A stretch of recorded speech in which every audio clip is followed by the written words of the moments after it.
Yo era dueña de una librería tranquila hasta que vi a un niño con muletas llorando en la acera. Lo que descubrí después me heló la sangre. Su madrastra, esposa de uno de los empresarios más ricos de Madrid, lo maltrataba mientras su padre viajaba por negocios.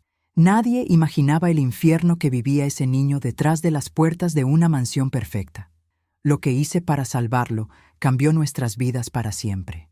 Comenta de qué ciudad nos estás viendo y no olvides suscribirte y dejar tu like para más historias. Nunca imaginé que aquel martes tranquilo en mi librería cambiaría mi vida para siempre. Acababa de girar la llave en la cerradura, el metal frío contra mis dedos todavía entumecidos por el aire otoñal de Madrid. El aroma familiar del café recién hecho escapaba desde la cafetería vecina, mezclándose con el olor a papel viejo y madera barnizada que siempre me recibía al abrir mi pequeño refugio de historias. Entonces lo vi. Un niño de unos 8 años, sentado en la acera de enfrente, con sus muletas plateadas recostadas contra la pared de ladrillo desgastado del edificio. Las lágrimas rodaban silenciosas por sus mejillas pecosas, brillando como cristales diminutos bajo la luz tímida de la mañana madrileña. No sollozaba, no hacía ruido, solo lloraba con esa quietud terrible de quien ha aprendido que hacer ruido solo empeora las cosas. Algo en mi pecho se contrajo con una fuerza desconocida, como si alguien hubiera cerrado un puño alrededor de mi corazón. Llevaba ropa limpia, un suéter azul marino con un logotipo de colegio caro bordado en el pecho, pantalones de vestir que se arrugaban sobre sus zapatos ortopédicos negros. Pero todo era demasiado grande, las mangas cubriendo la mitad de sus manos, el cuello deslizándose constantemente sobre un hombro delgado. Como si alguien hubiera comprado una talla equivocada sin pensar en su cuerpo real, sin medir con la ternura que merece un niño. O peor aún, como si hubieran comprado deliberadamente ropa que no le quedaba, eliminando cualquier rastro de cuidado personal. Llevaba 20 años viviendo en este barrio tranquilo de Chamberí. Conocía a los vecinos, a los niños que pasaban camino al colegio cada mañana riendo y empujándose amistosamente. Pero a este niño nunca lo había visto. Y algo en su postura, los hombros caídos, la cabeza agachada, la forma en que se hacía pequeño como queriendo desaparecer, me atravesó como una flecha. Crucé la calle sin pensarlo 2 veces. Mis pasos resonaron sobre el asfalto húmedo de la lluvia nocturna, haciendo eco en la quietud de la mañana temprana. Eran apenas las 8, demasiado temprano para que un niño estuviera solo en la calle. «Hola», susurré, agachándome hasta quedar a su altura, mis rodillas crujiendo levemente. «¿Te apetece un chocolate caliente?». Me miró entonces, levantando la cabeza con un movimiento lento, casi temeroso. Esos ojos castaños, enormes y profundos, como pozos sin fondo, estaban llenos de algo que me heló la sangre. Miedo y gratitud, mezclados en proporciones iguales, como si no supiera si aceptar un simple gesto de bondad fuera seguro o peligroso, como si cada acto de amabilidad viniera con un precio que tendría que pagar después. Tragó saliva con dificultad, su nuez de Adán subiendo y bajando en ese cuello demasiado delgado. Asintió apenas, un movimiento tan pequeño y rápido que casi lo pierdo, como si temiera que decir sí en voz alta pudiera traer consecuencias. Regresé corriendo a la cafetería vecina, donde Martín ya había preparado mi capuchino matutino de siempre. Le pedí 2 chocolates calientes, los mejores que tenía, con extra de crema batida. Martín me miró extrañado. Nunca había pedido 2, pero no hizo preguntas. Volví con las tazas humeantes, la espuma del chocolate dibujando nubes blancas perfectas, el aroma dulce envolviendo el aire frío. Me senté a su lado en la acera helada, sin importarme que mi falda de lana se manchara contra el cemento sucio. No hablamos durante largos minutos que se estiraron como eternidades. Solo estuvimos allí, bebiendo despacio, escuchando el despertar progresivo de la ciudad. El autobús que pasaba en la esquina, una persiana metálica abriéndose 3 tiendas más allá, el ladrido lejano de un perro. «Me llamo Diego», confesó finalmente entre susurros apenas audibles, mirando constantemente hacia atrás por encima de su hombro, como si esperara que alguien lo descubriera cometiendo un crimen imperdonable. Sus dedos temblaban alrededor de la taza de cartón. «Yo soy Laura», Respondí con la voz más suave que pude encontrar, como si hablara con un animalito herido a punto de huir. ¿Vives cerca? Se encogió visiblemente, su cuerpo entero contrayéndose hacia adentro. No respondió, solo bajó la mirada hacia el chocolate, observando la crema batida derritiéndose lentamente en espirales cremosas. Pero algo en su silencio gritaba más fuerte que cualquier palabra. En ese silencio escuché todo lo que no podía decir: el miedo, la soledad, la desesperación de un niño atrapado en una situación que no comprendía cómo escapar. Durante los siguientes días, Diego empezó a aparecer cada mañana frente a mi librería, siempre a la misma hora, siempre con esa mirada de animal herido buscando refugio. Yo le dejaba entrar antes de que llegaran los clientes, cuando la librería todavía guardaba ese silencio sagrado de los lugares llenos de historias dormidas. Él se sentaba en el rincón de lectura infantil, rodeado de cojines de colores que yo había colocado, pensando en niños que nunca llegaban tanto como él. Se perdía entre las páginas de aventuras que jamás viviría fuera de esos libros. Piratas que conquistaban mares, astronautas que tocaban las estrellas, héroes que salvaban mundos enteros. Un martes por la mañana, mientras le servía galletas caseras de avena que había traído especialmente para él, lo noté. Moretones circulares en sus muñecas, como huellas de dedos adultos apretando con fuerza. Mi corazón se detuvo en seco. ¿Quién te hizo esto? Las palabras escaparon antes de poder detenerlas. Diego se encogió violentamente, como si mi pregunta fuera un golpe físico. El libro que sostenía cayó al suelo con un ruido sordo. Durante un momento eterno, pensé que saldría corriendo, que perdería la única conexión que tenía con él. Pero no corrió. En cambio, por primera vez, me contó la verdad. Mi papá es Ricardo Mendoza, susurró con una voz tan baja que tuve que inclinarme para escucharlo. ¿Lo conoces? Por supuesto que lo conocía. Todos en Madrid conocíamos ese nombre. Uno de los empresarios más reconocidos, dueño de Hoteles Mendoza, esa cadena de lujo que aparecía en todas las revistas de negocios. Un hombre que representaba el éxito, la sofisticación, el sueño español. Pero nadie sabe lo de Valeria, continuó Diego, y su voz tembló al pronunciar ese nombre. Ella es su esposa, y yo soy el estorbo que arruina su vida perfecta. Las palabras salieron entonces como un río desbordado, meses de silencio rompiéndose en mi pequeña librería. Me contó sobre el accidente 2 años atrás, el coche fuera de control, su madre gritando antes del impacto. Ella no sobrevivió. Él quedó con movilidad reducida. Y Ricardo, destrozado por el dolor, se había refugiado en el trabajo hasta que conoció a Valeria. Deslumbrante, elegante, perfecta para las portadas de revistas. Pero esa perfección escondía algo terrible. Valeria dice que papá estaría mejor sin mí. Diego me confesó días después, mientras la lluvia de noviembre golpeaba los cristales empañados de la librería con una insistencia melancólica.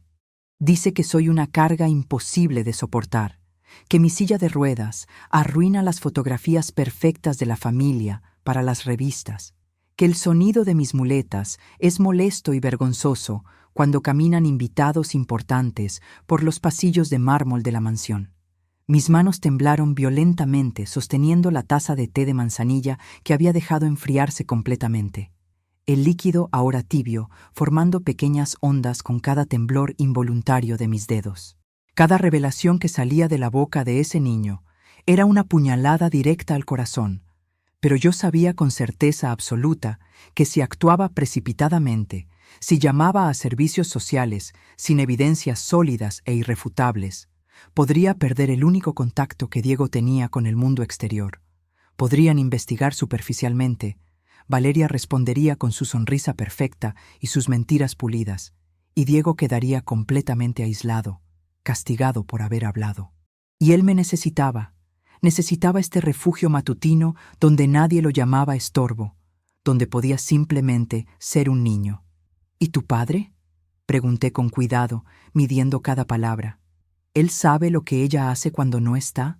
Diego negó con la cabeza en un movimiento lento y pesado, lágrimas frescas rodando por mejillas que parecían haber olvidado cómo estar secas. surcos húmedos marcando caminos familiares sobre su piel. Papá viaja todo el tiempo, semanas enteras fuera de España. Su voz era apenas un susurro quebrado. Valeria le dice que yo estoy bien, que ella me cuida perfectamente, que las terapias van excelente. Papá confía en ella completamente. Dice que ella es un ángel enviado para ayudarnos, después de que mamá murió. Pero cuando él no está, cuando solo estamos Valeria y yo en esa casa enorme, su voz se quebró completamente y tuvo que detenerse para respirar, el pecho subiendo y bajando con dificultad, como si cada inhalación requiriera un esfuerzo sobrehumano. Ella me encierra en mi habitación durante horas, a veces todo el día. Me dice que soy grosero e ingrato si derramo agua accidentalmente o si tardo mucho en bajar las escaleras. Me castiga sin cenar si mis terapias físicas cuestan demasiado dinero.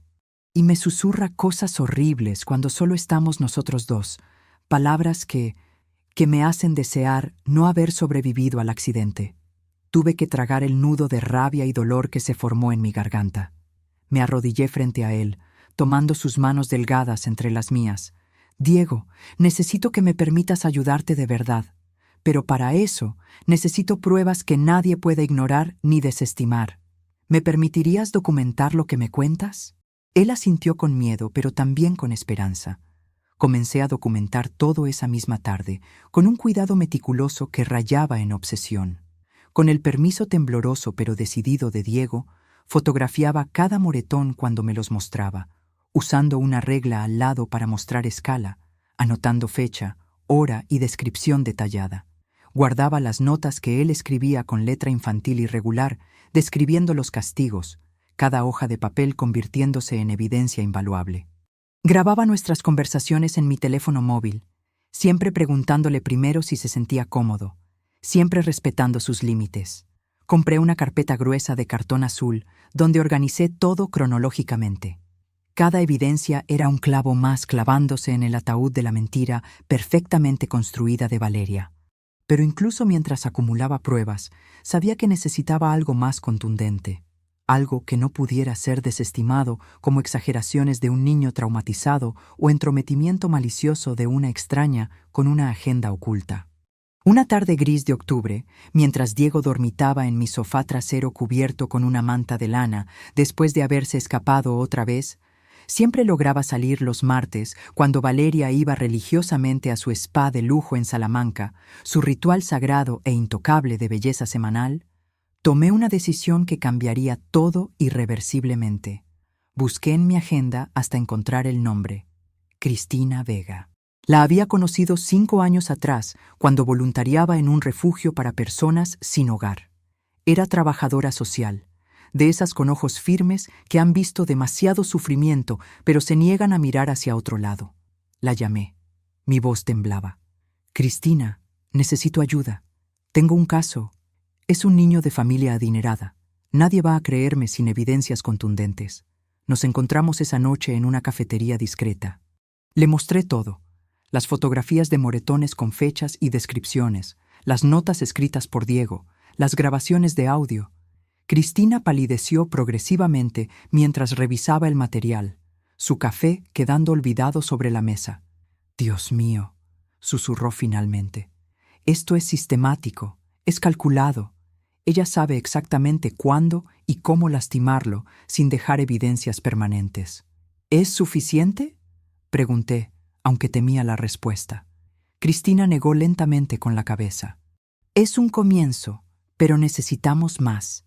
Los Mendoza tienen poder, dinero, abogados que pueden hacer que todo esto parezca una confusión o una campaña de difamación.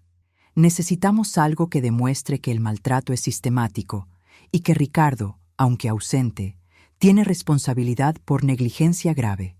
Pasé noches sin dormir ideando cómo conseguirlo sin poner a Diego en mayor peligro.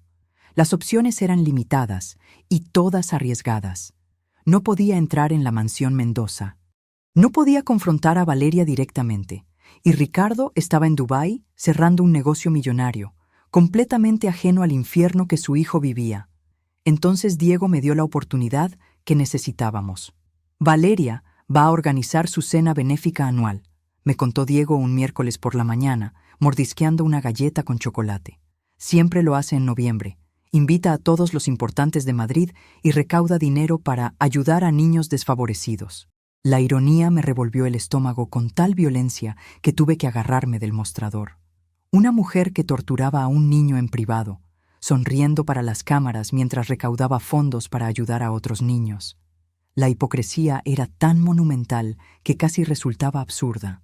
Pero entonces comprendí. Esa noche también significaba que habría gente en la mansión. Personal de catering, floristas, fotógrafos, músicos. Docenas de testigos potenciales que podrían ver algo, escuchar algo, notar algo. «Diego», le dije, arrodillándome frente a él y tomando sus manos pequeñas entre las mías. «Necesito que seas muy valiente, más valiente de lo que has sido hasta ahora». Sus ojos se agrandaron, pero asintió. «¿Qué necesitas que haga?», le expliqué el plan. Era peligroso, requería un coraje inmenso, pero era nuestra única ventana. Le pedí que esa noche, cuando la mansión estuviera llena de gente, intentara salir de su habitación. Que buscara a alguien del personal, preferiblemente joven, preferiblemente mujer.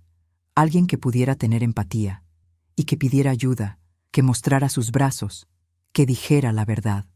¿Y si Valeria me descubre? Su voz era un hilo frágil a punto de romperse. «Entonces habrá testigos», respondí con más firmeza de la que sentía. «Ya no estarás solo en esa casa. Yo llamaré cada media hora a un número que te voy a dar. Si no contestas, sabré que algo pasó y actuaré inmediatamente».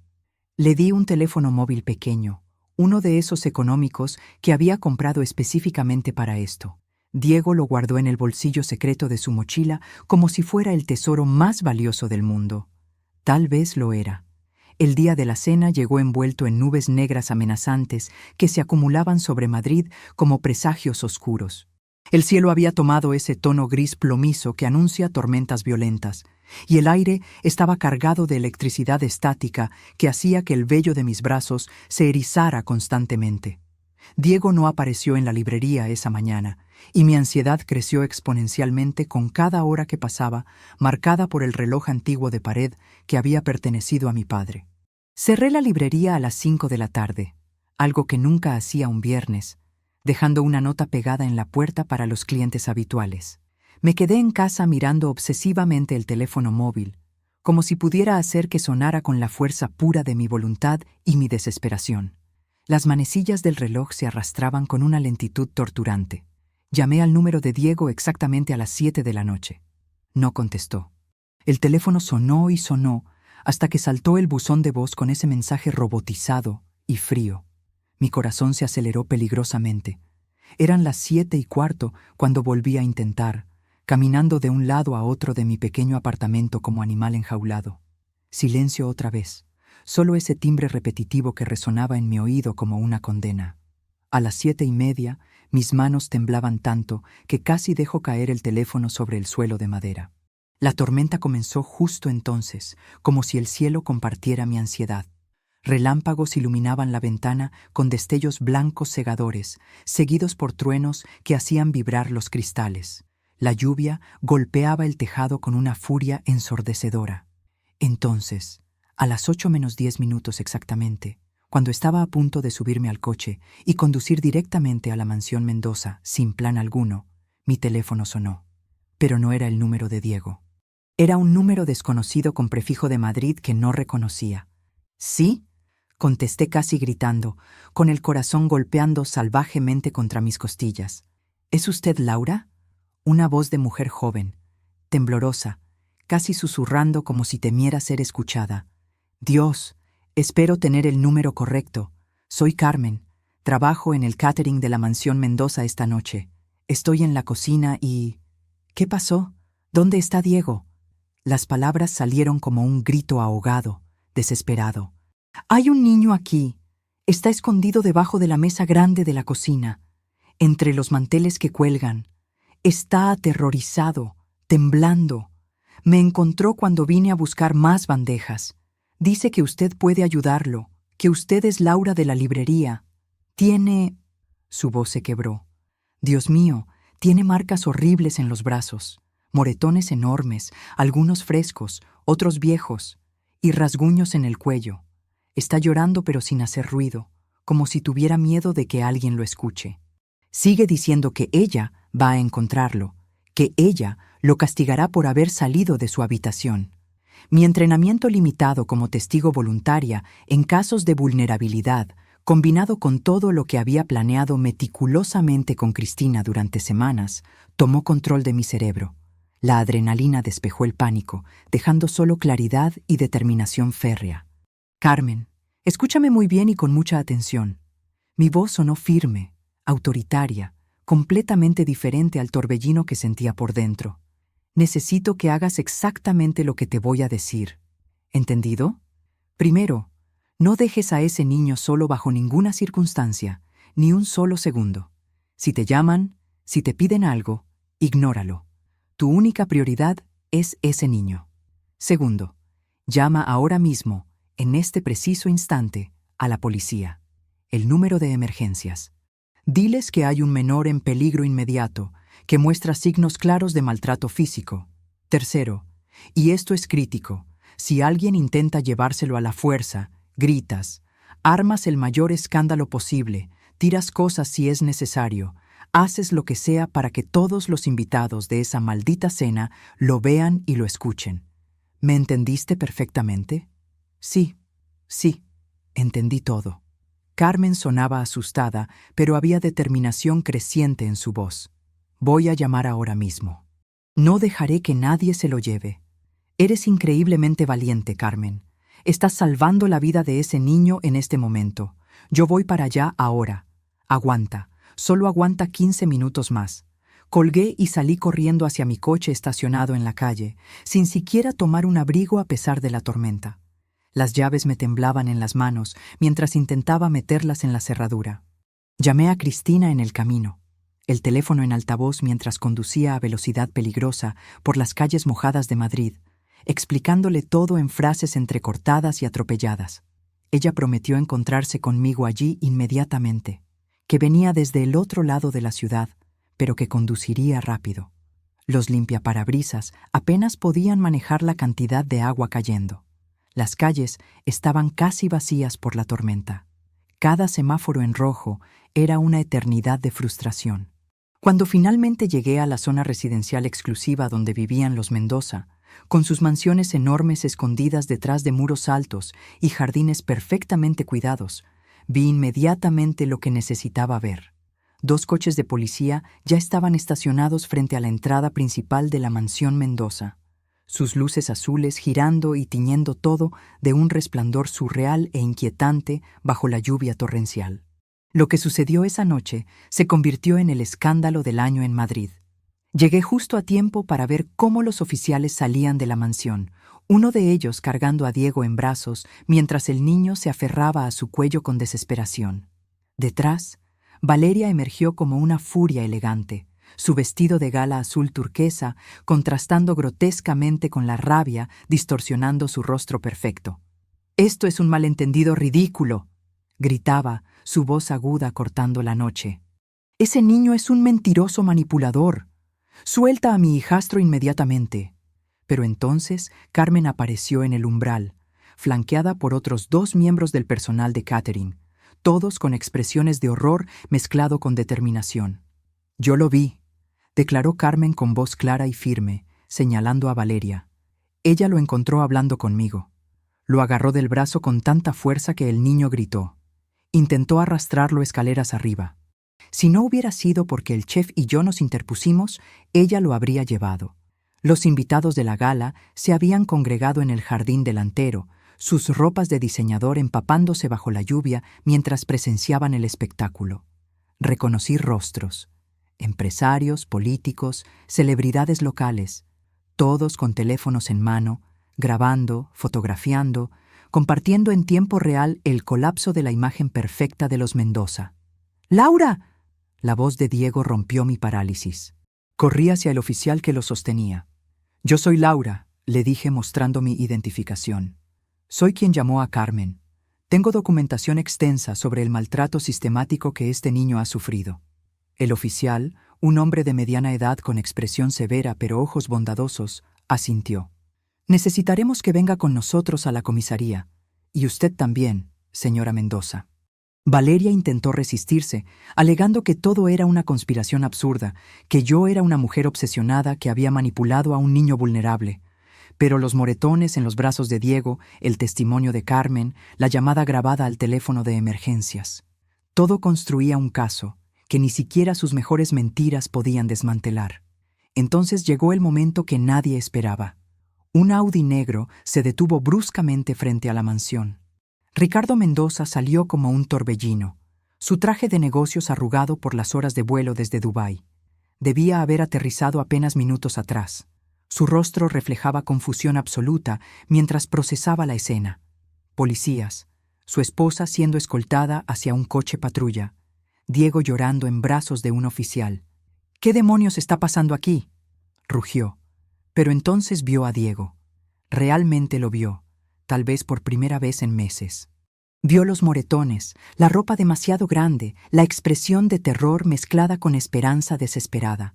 Algo en Ricardo Mendoza se rompió visible y audiblemente. «Diego». Su voz se quebró.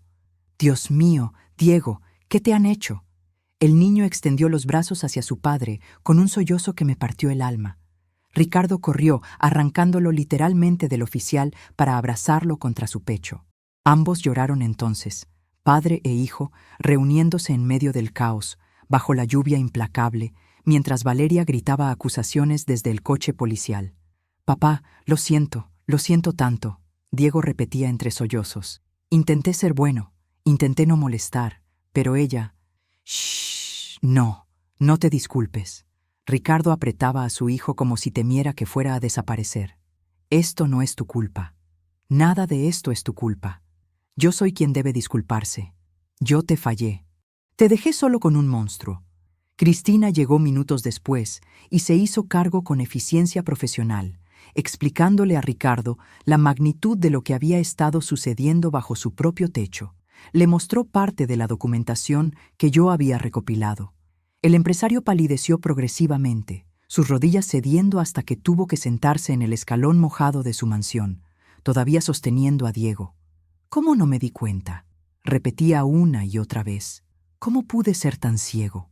En ese momento comprendí algo que Diego nunca me había dicho completamente. Su padre no era un monstruo indiferente. Era un hombre que había confiado ciegamente en la mujer equivocada, cegado por la soledad tras perder a la madre de Diego. Se había refugiado en el trabajo para escapar del dolor, y Valeria había aprovechado cada ausencia para construir su jaula de crueldad mientras sonreía perfectamente cuando Ricardo regresaba a casa. Los siguientes meses fueron una vorágine de procedimientos legales, entrevistas, evaluaciones psicológicas. La investigación reveló que Valeria tenía un pasado oscuro que había ocultado expertamente. Había trabajado como niñera en París y la habían despedido por maltrato infantil, pero había falsificado referencias impecables. Ricardo, devastado por la culpa, inició inmediatamente los trámites de separación y demandó la custodia total de Diego. Valeria contrató a los mejores abogados que el dinero podía comprar. Su defensa fue agresiva y calculada. Alegó que Diego era un niño difícil que inventaba historias para buscar atención, que los moretones eran resultado de sus propias caídas debido a su movilidad reducida, que yo era una mujer obsesionada que había manipulado a un menor vulnerable para destruir un matrimonio que envidiaba. Pero las evidencias eran abrumadoras. Mis documentos meticulosamente organizados, fotografías con fechas, notas, grabaciones. Los testimonios del personal de la mansión que finalmente se atrevió a hablar. La ama de llaves que había encontrado a Diego encerrado en su habitación sin cenar. El jardinero que escuchó los gritos. La cocinera que había visto cómo Valeria tiraba la comida del niño diciendo que no merecía comer si no aprendía modales. Los informes médicos fueron devastadores. El pediatra que había atendido a Diego documentó lesiones recurrentes, inexplicables, en los últimos 18 meses, todas coincidiendo con el período posterior al matrimonio de Ricardo y Valeria. Un psicólogo infantil testificó sobre el trauma profundo que Diego exhibía, consistente con abuso emocional y físico sistemático. Durante el proceso judicial que se extendió 4 largos meses, Me convertí en figura central. Testifiqué en el juicio, sentada en esa silla incómoda, mientras docenas de ojos me observaban. Mostré cada fotografía en la pantalla grande, cada nota escrita con letra temblorosa de niño, cada grabación de audio donde Diego susurraba sus miedos. Valeria me miraba con odio puro desde su asiento, su máscara de perfección finalmente resquebrajada mostrando el veneno debajo. Pero yo solo podía pensar en Diego, sentado en la sala de espera con su padre, esperando que el sistema judicial lo protegiera como debió hacerlo desde el principio. El momento más difícil llegó cuando Diego tuvo que testificar. El juez, un hombre mayor de expresión severa, pero ojos compasivos, permitió que lo hiciera mediante video privado para protegerlo del trauma adicional de enfrentar a Valeria directamente. Pero todos en la sala podíamos ver y escuchar mientras el niño, sentado en una habitación contigua con Cristina a su lado, contaba su historia. Cuando papá se iba de viaje, ella cambiaba, comenzó Diego con voz pequeña pero firme. Me decía que era una carga, que mi silla de ruedas arruinaba las fotos de la familia. Si derramaba algo durante la comida, no me dejaba cenar. Si lloraba, decía que era un bebé manipulador. Su voz se quebró al recordar el peor episodio. Una vez, después de mi terapia física, estaba muy cansado. Dejé mi mochila en el pasillo en lugar de llevarla a mi habitación. Valeria me encerró todo un día sin comida ni agua. Solo me dejó salir cuando escuchó el coche de papá llegando. Me dijo que si le contaba algo, se aseguraría de que papá me enviara a un internado lejos de Madrid. Tuve que pedir un receso cuando Diego explicó cómo Valeria lo había obligado a sonreír en las fotografías navideñas el año anterior, justo después de haberle retorcido el brazo por haber derramado jugo en su ropa nueva. En la foto, que la fiscalía presentó como evidencia, Diego aparece sonriendo junto a Ricardo y Valeria frente al árbol de Navidad. Nadie que viera esa imagen perfecta podría imaginar el dolor escondido detrás de esa sonrisa forzada. La defensa de Valeria intentó desacreditar el testimonio, sugiriendo que Diego había sido entrenado por mí para decir esas cosas. Pero el psicólogo forense fue contundente en su evaluación. El trauma del niño era real, profundo y consistente con años de maltrato emocional y físico. Ningún niño de 8 años podía fingir ese nivel de daño psicológico. Ricardo también testificó, su voz cargada de culpa y remordimiento mientras admitía su negligencia. Reconoció haber priorizado el trabajo sobre su hijo, haber confiado ciegamente en Valeria sin cuestionar los accidentes recurrentes de Diego, haber interpretado el silencio de su hijo como ajuste al nuevo matrimonio en lugar de como señal de alarma. El día de la sentencia, la sala del tribunal estaba completamente llena. Periodistas, trabajadores sociales, representantes de organizaciones de protección infantil. El caso Mendoza se había convertido en símbolo de cómo el maltrato puede esconderse detrás de fachadas de perfección y privilegio. El juez entró con expresión inescrutable. Diego estaba sentado entre Ricardo y yo, apretando nuestras manos con fuerza. Cristina estaba justo detrás, una presencia silenciosa pero poderosa. Este tribunal ha revisado exhaustivamente todas las evidencias presentadas, comenzó el juez con voz grave. Y lo que hemos encontrado es un patrón sistemático y calculado de maltrato infantil que se extendió durante 18 meses, perpetrado por alguien en posición de confianza absoluta. Valeria permanecía rígida en su asiento, su abogado susurrándole algo al oído. La señora Valeria Mendoza es hallada culpable de maltrato infantil agravado y abuso de posición de confianza. Es condenada a 3 años de prisión, con 2 años en suspenso bajo condición de terapia obligatoria y prohibición permanente de contacto con menores no supervisado. Un murmullo recorrió la sala. Valeria palideció visiblemente. Adicionalmente, continuó el juez, se establece orden de alejamiento permanente de la familia Mendoza. La señora Valeria Mendoza perderá todo derecho sobre el patrimonio compartido durante el matrimonio y deberá compensar económicamente los costos de tratamiento psicológico del menor. Pero lo más importante vino después. El señor Ricardo Mendoza retiene la custodia total de su hijo Diego, bajo la condición de cumplimiento estricto de un régimen de terapia familiar obligatoria. Esta corte establece supervisión periódica durante 1 año para asegurar el bienestar continuado del menor. El juez miró directamente a Diego entonces, su expresión severa suavizándose apenas. Joven Diego, quiero que sepas algo. Lo que te sucedió no fue tu culpa. Fuiste extraordinariamente valiente al pedir ayuda. Ese tipo de coraje es lo que cambia vidas. Diego lloró entonces, pero eran lágrimas diferentes. Lágrimas de liberación, de justicia, de un peso imposible finalmente levantándose de sus hombros pequeños. Hoy es sábado, 1 año exacto desde aquel primer encuentro en la acera frente a mi librería. Diego llega con su padre a las 10 de la mañana, como cada semana desde que la sentencia fue pronunciada. Pero el niño que cruza la puerta ahora es radicalmente diferente del que se sentaba llorando en la acera aquella mañana. Sus ojos brillan con una luz que creí perdida para siempre. Sonríe genuinamente cuando saludo a Ricardo, quien ha transformado su vida de forma extraordinaria. El empresario redujo sus viajes al mínimo, reestructuró su empresa para poder estar presente de verdad.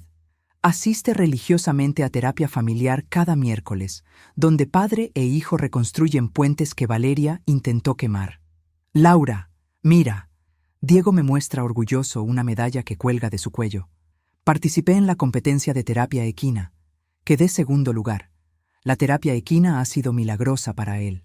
Trabajar con los caballos le ha dado confianza, le ha enseñado que puede ser fuerte, que su movilidad reducida no lo define ni lo limita.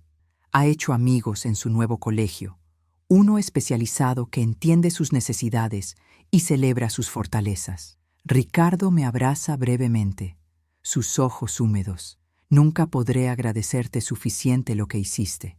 Me devolviste a mi hijo. Él se salvó a sí mismo. Respondo con honestidad. Yo solo le di un lugar seguro para ser valiente. Mientras Diego se instala en su rincón favorito, ahora rodeado de nuevos libros que él mismo ha elegido, observo cómo ha florecido. Las cicatrices permanecen, tanto las visibles en sus brazos como las invisibles en su corazón. Pero cada pequeña victoria celebrada, cada sonrisa genuina, cada pesadilla menos frecuente, cada momento de confianza recuperada, nos recuerda que el amor verdadero y la atención genuina pueden sanar incluso las heridas más profundas. Ricardo se ha convertido en padre activista, hablando públicamente sobre negligencia parental y señales de maltrato infantil. Ha establecido una fundación que financia programas de detección temprana de abuso en colegios privados, rompiendo el mito de que el maltrato solo sucede en contextos de pobreza. Carmen, la mujer del catering, que tuvo el coraje de escuchar a Diego aquella noche, ahora estudia trabajo social con una beca que la fundación de Ricardo le otorgó. Me escribe mensualmente, contándome sobre sus clases, sobre cómo aquella noche cambió también su vida. Cristina continúa siendo presencia constante, supervisando el progreso de Diego profesionalmente, pero queriéndolo personalmente. La semana pasada me confesó entre lágrimas que este caso le recordó por qué eligió esta carrera tan agotadora. Porque un niño salvado vale cada hora de sueño perdida. Valeria cumple su condena en prisión y, según reportes legales, continúa negando toda responsabilidad. Tal vez nunca comprenda la magnitud del daño que causó. Pero Diego ya no necesita su arrepentimiento para sanar.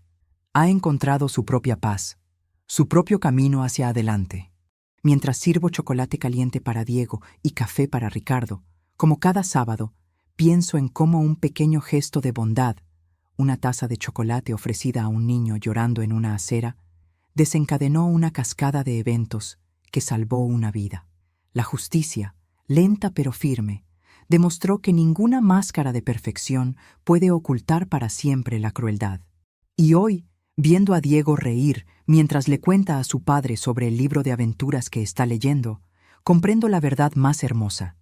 A veces, todo lo que un niño desesperado necesita es que un adulto lo vea realmente, lo escuche verdaderamente, y se niegue a mirar hacia otro lado cuando el silencio grita pidiendo auxilio. La librería se llena de clientes habituales. El aroma del café se mezcla con el olor a páginas impresas, y la vida continúa su curso normal. Pero nada es realmente normal después de ser testigo de cómo un niño recupera su derecho a la infancia, su derecho a sentirse seguro, su derecho a ser amado sin condiciones ni crueldad. Diego levanta la vista de su libro y me sonríe, y en esa sonrisa veo todo lo que necesito saber. Hemos ganado la batalla más importante, la que se libra en los corazones heridos buscando sanar.